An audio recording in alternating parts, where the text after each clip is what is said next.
So a bit of squad news coming out the Wales camp. Of course, Jack Morgan suffered that dislocated shoulder, which rules him out now of the rest of the autumn, unfortunately. Hopefully, he's back in time for the Six Nations. Wish him a speedy recovery.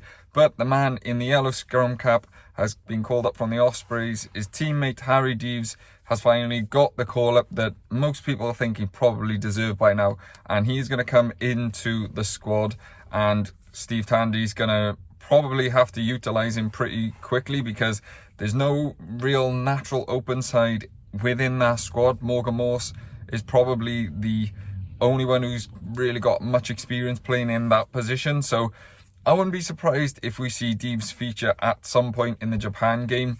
Of course, there's Tommy Raffel out there. Josh McLeod is injured.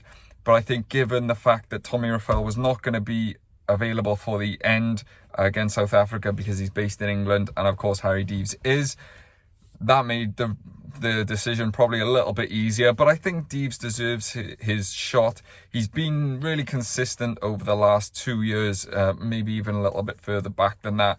He's always puts on a really good performance, and even when the Ospreys lose, he's a standout player. And obviously no one's going to replace Jack Morgan, but I think that Deeves is probably the best we can sort of go with at the moment.